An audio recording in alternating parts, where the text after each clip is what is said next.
Some Michigan Democrats trying to rally support to overturn the Trump administration's travel ban targeting largely Muslim nations. It's been one of the most divisive issues during the Trump presidency. Supporters call it a matter of security. The Supreme Court upheld the third version of the ban. Local 4's Paula Tutman takes a look at efforts to overturn it and has one family's personal story.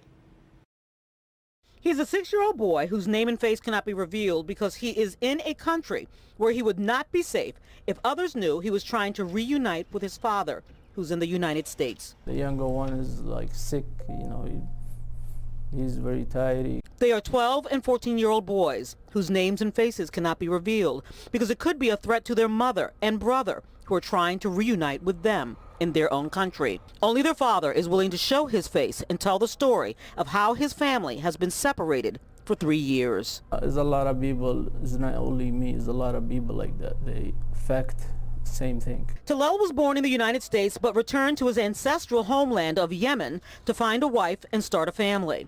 He and 2 of his children are U.S. citizens. His wife and his youngest son are not. The paperwork and red tape to get them into his homeland was mired in bureaucracy, but he finally won an interview for a travel visa for the rest of his family. But the day before that interview, the Supreme Court upheld the travel ban, often called the Muslim ban. Those who support the ban say it's not about religion, it's about where terrorists originate or are supported or sponsored. Today, 3 congresspeople met with the community to declare the uphill fight to reverse the Supreme Court decision that upholds that ban. The Supreme Court upheld one of President Trump's most blatantly discriminatory policies. He put a ban on Muslim people traveling to the United States. Something that, just to say it, is almost sacrilegious to our secular values. They introduced to the community a House bill, the Repeal the Ban Act, which the Michigan Democratic Caucus says begins a harrowing journey through committee. The Civil Rights Act, pushing for equality in education, all of that took introducing bills. Change takes time, but if you stay and you're steady, when you know that something's the right thing to do, you don't give up till you get it done. We are fighting for our Constitution, so we won't stop fighting until we get it done. So the Michigan delegation says it does have bipartisan support to get this bill through. I do need to tell you that I did reach out to all 7 members of the Michigan Republican Caucus to get a comment, have not heard back from any of them. Suffice it to say, there is not enough support believed to be in the Senate to pass this bill, but the Michigan delegation says that is not a reason to not try the fight. Karen? All right. Thank you very much, Paula. The Supreme Court is wading into another heated immigration debate. Today, justices announced they will decide if President Trump can end the Obama-era DACA program for the so-called Dreamers. Now, that protects the 700,000 people brought to the U.S. illegally as children. President Trump ordered an end to the program back in 2017. The case will likely go to court in late fall or early winter with a decision by June 2020.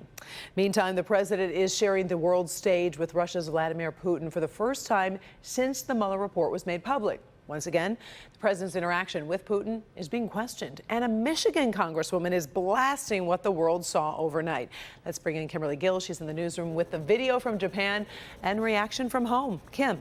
Hi, Karen. Good afternoon. The president has been meeting with many world leaders at the G20 summit in Japan, but the meeting with Vladimir Putin comes after the Mueller report clearly outlined how Russia tried to influence the 2016 presidential election.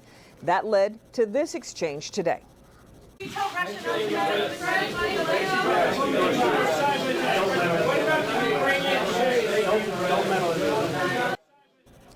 Well, Vladimir Putin was seen laughing along with the president. These 2 leaders are closely watched wherever they go and when they get together.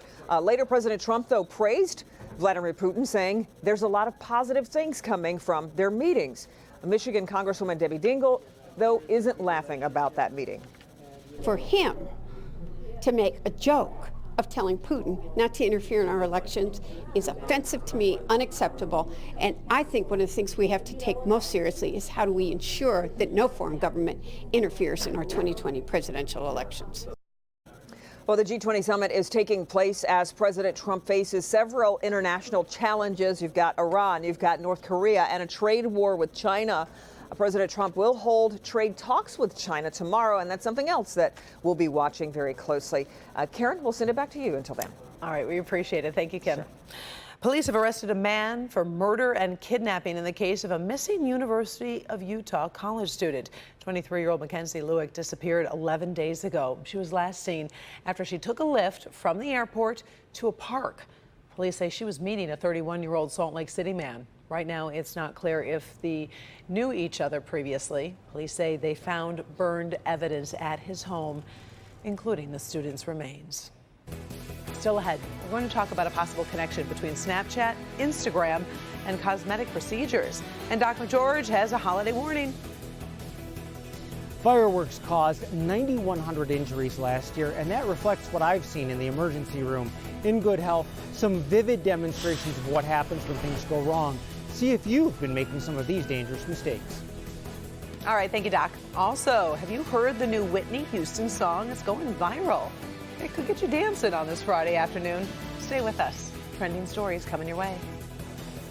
A 12-year-old girl who got flesh-eating bacteria at the beach. What you need to know. Next, Inside Edition. Coming up next on Local 4. Somebody's going to win $100,000. Lucas, Ryan, Avi, the Jeopardy Team Tournament Finals. Tonight at 7:30, only on Local 4.